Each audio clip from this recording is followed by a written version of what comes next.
जय रामकृष्ण। आज हम देखने जा रहे हैं क्या स्पिरिचुअल लाइफ में एक गुरु की ज़रूरत हमें होती है। हम जब से पैदा हुए हमको खाना पीना उठना बैठना इसके लिए भी हमारी माँ की ज़रूरत थी, हमारा सबसे पहला गुरु। उसके बाद हमको जब स्कूल में भर्ती कराया गया वहाँ पे भी बेसिक नॉलेज ABCD सीखने के लिए हमको एक टीचर को हमारे ऊपर काम करना पड़ा, तब जाके हम Jack and Jill went up the hill ये आसानी से कह पाए।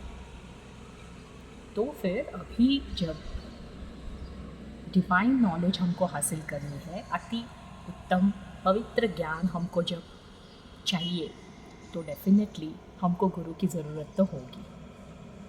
तो कोई भी सवाल यंगस्टर्स पूछ सकते हैं कि हम आजकल एक्सटर्नल डिग्रीज़ भी तो हासिल करते हैं, बिना टीचर के या गुरु की सहायता से हम अपना शिक्षण पूरा कर सकते हैं। हाँ, ये ज़रूरी भी है क्योंकि आजकल एजुकेशन की क्वालिटी और टीचर्स की क्वालिटी दोनों भी बहुत ही निचले स्तर पे आ चुकी है। तो ये आपका सोचना एकदम जायज़ है।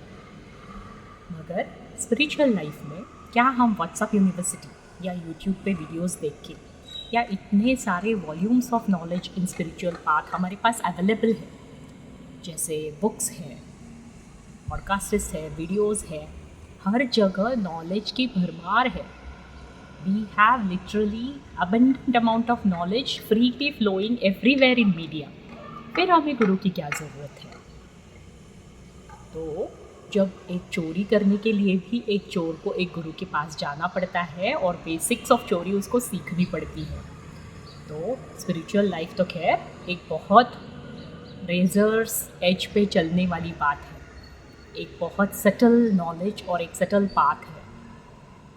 तो इसमें तो हमको डेफिनेटली एक गुरु की ज़रूरत होती है।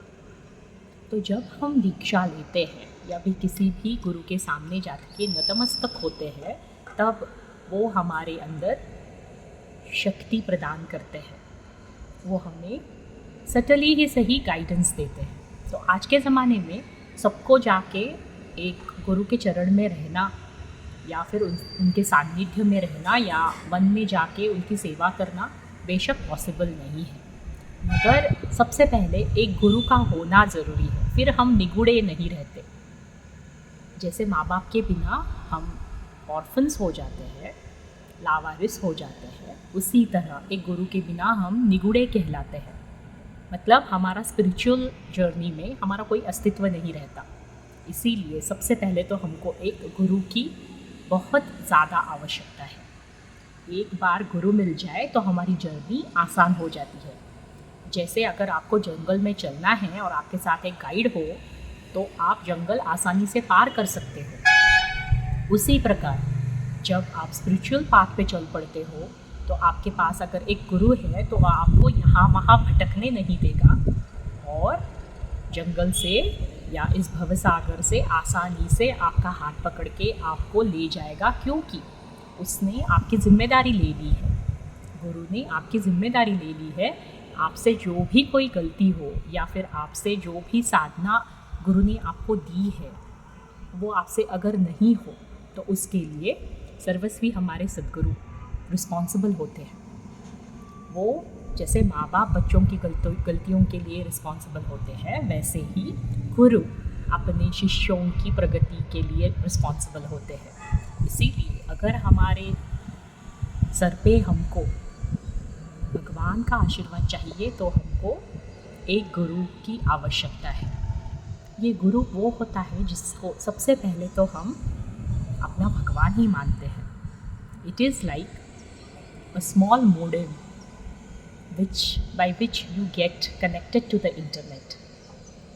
तो जो इम्पोर्टेंस इंटरनेट कनेक्शन के लिए एक मोडेम का होता है, वही सद्गुरु का होता है हमारे आयुष्य में भगवान से कनेक्शन प्राप्त करने के लिए।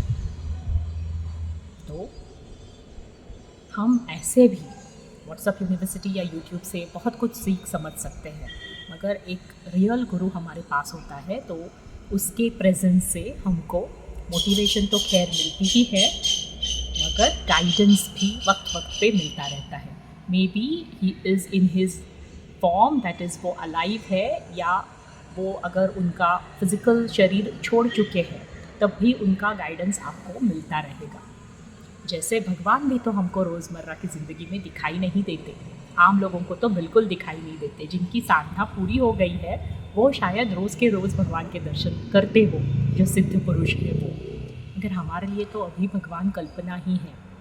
तो उस कल्पना से जुड़ने के लिए हमको एक सद्गुरु जो लिविंग फॉर्म में हो उसकी ज़रूरत है। और एक बार आपकी दीक्षा हो गई तो वो अगर जीवित नहीं है या फिर शारीरिक भाव में नहीं है तब भी उनका स्पिरिट आपको गाइड करता रहेगा। ये सबसे पहला इम्पॉर्टेंस है सद्गुरु का। सद्गुरु को हम जैसे गुरु स्तोत्र में कहा गया है, उसी को ब्रह्मा विष्णु और महेश हम मानते हैं। उन्हीं से हम प्रार्थना करते हैं और उन्हीं को अपनी सबसे नज़दीकी ताकत मान के हमारे स्पिरिचुअल जर्नी के लिए हम उनसे प्रार्थना करते हैं। जब आपको एक गुरु मिल जाता है तो वो ऐसा है जैसे आप अपने माँ बाप के छत्र छाया में रहते हो, तो आप तक कोई बुरी बला इतनी आसानी से आ नहीं सकती। उसी तरह है स्पिरिचुअल लाइफ में आपका कोई डाउनफॉल अगर आपके सर पे अपने गुरु का आशीर्वाद है तो नहीं होगा। आप हर चीज़ से बचे रहोगे।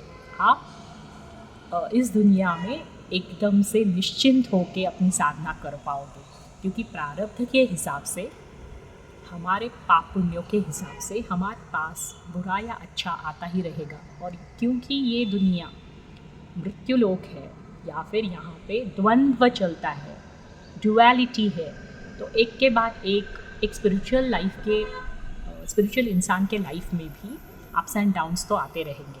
तो कई बार ये हो जाता है, स्पेशली आजकल की दुनिया में, जब हमें किसी एक चीज़ से हमको रिस्पांस नहीं मिलता या हमें उसका एक्सपीरियंस नहीं मिलता, हम बदल देते हैं। वो कोई भी चीज़ हो, जैसे अपना ट्यूशन टीचर अच्छा नहीं लगा, हम ट्यूशन टीचर्स बदल देते हैं। हमको जहाँ से हम सीख रहे हैं वो अच्छा नहीं लगता तो हम स्कूल तक बदल देते हैं, कॉलेज तक बदल देते हैं। उसी प्रकार अगर भगवान हमको उत्तर ना दे तो वो कमी हमको हम में नहीं लगती, मगर वो कमी हमको हमारे गुरु या फिर भगवान पे लगती है। अपने में तो कमी हमको दिखाई नहीं देती, तो हम ये नहीं सोचते कि हमारी साधना में कमी है, हम तुरंत ये सोचने लग जाते हैं कि अरे ये तो भगवान ही गलत है, हमको तो भगवान को ही बदल देना चाहिए। इसीलिए हम देखते हैं कि कई लोग एक भगवान होने के बाद दूसरा, दूसरा होने के बाद तीसरा, उसी तरह गुरु भी बदलते रहते हैं। तो जैसे वे प्रीवियस वीडियोज़ में मैंने कहा, भगवान अपनी श्रद्धा से ही बनते हैं, उसी प्रकार अपने गुरु पे आपको अविट या फिर पूरी तरह से सरेंडर करना होगा और उनसे जुड़ना होगा, तभी आपको एक्सपीरियंसेस आएंगे। आप रोज़ एक गुरु करते फिरेंगे तो आप कहीं पे भी एक्सपीरियंस नहीं पा पाओगे। जो भी गुरु आपके नसीब से, आपके प्रारब्ध से और आपके प्रेयर्स के अनुसार, आपके पूर्व संस्कारों के अनुसार आपके लेवल के गुरु आपको मिल जाएंगे जब आप उनसे प्रार्थना करोगे। जब आप भगवान से एक गुरु के लिए प्रार्थना करते हो तो गुरु अपने आप मिल जाता है। ये मेरा खुद का एक्सपीरियंस है कि गुरु को हमने नहीं ढूंढना है, गुरु अपने आप हमें ढूंढ लेते हैं। ये मेरे ज़िंदगी का अनुभव है। हम जब भगवान से सच्चे मन से प्रार्थना करते हैं तो गुरु हमें प्राप्त हो जाता है। कैसे होता है वो आपने खुद अपने लाइफ में एक्सपीरियंस करना चाहिए, ये बताने वाली बात नहीं है। बस आपकी प्रार्थना में सच्चाई होनी चाहिए। आपको एक गुरु की कामना तीव्र गति से होनी चाहिए, यर्निंग होनी चाहिए कि मुझे एक गुरु जल्द से जल्द मिल जाए। एक बार आपको गुरु मिल जाएंगे आपकी योग्यता के अनुसार, तो उन पे पूरा भरोसा रख के आपको स्पिरिचुअल पाथ पे चलना शुरू करना चाहिए। उन्होंने दिया हुआ मंत्र, उन्होंने दी हुई साधना आपको मन लगा के करनी है। फिर there is no looking back. Once you get a guru there is no looking back, there is only going forward. तो जैसे विवेकानंद जी ने अपने गुरु भगवान रामकृष्ण जी पे तुरंत विश्वास नहीं किया था, उन्होंने, वो भी हमारी तरह ही थे, उनके बुद्धि में भी विकल्प थे। वो जितने देर रामकृष्ण के सानिध्य में रहे, हर रोज़ उनके सवाल होते थे।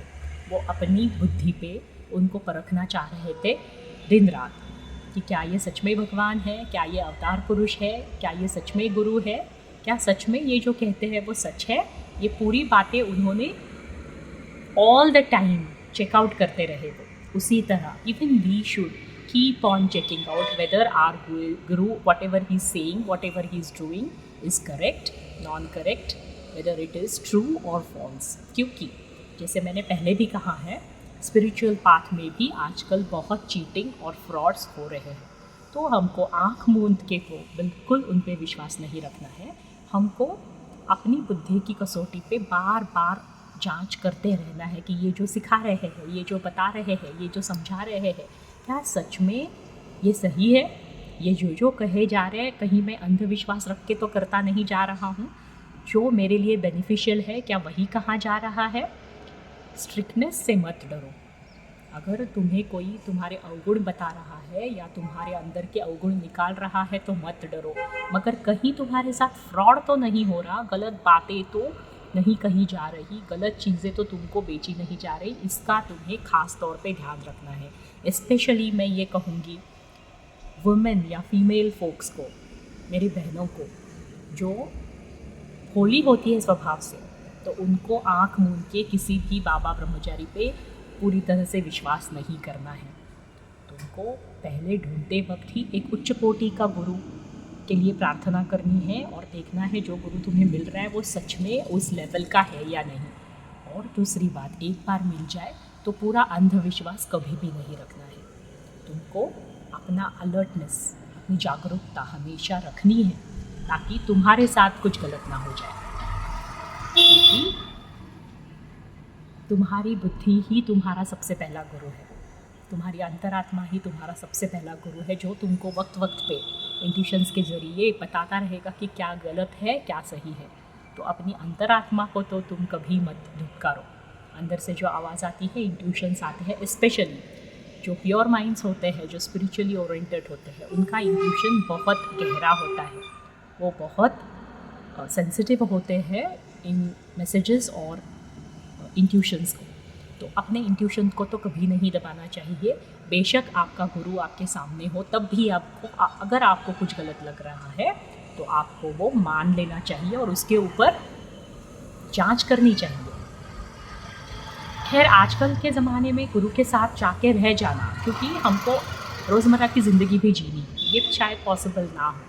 तो एक बार गुरु मिलने के बाद, उनकी दी हुई साधना या मंत्र जप मिलने के बाद, आप बाकी चीज़ें जैसे स्पिरिचुअल मटेरियल्स को, सत्संग को हमेशा यूज़ कर सकते हो। जैसे जो वो यूट्यूब पे हो या फिर कहीं पे भी हो, आपने जो पंथ चुना है उसके गुरु के साथ टच में रहने के लिए आपको internet, books, libraries, soft copies, hard copies, किसी का भी आपको इस्तेमाल करना चाहिए, ताकि रोज़ के रोज़, बेशक आप गुरु के पास जाके ना बैठ सको, मगर रोज़ के रोज़ आपका सत्संग होता रहे।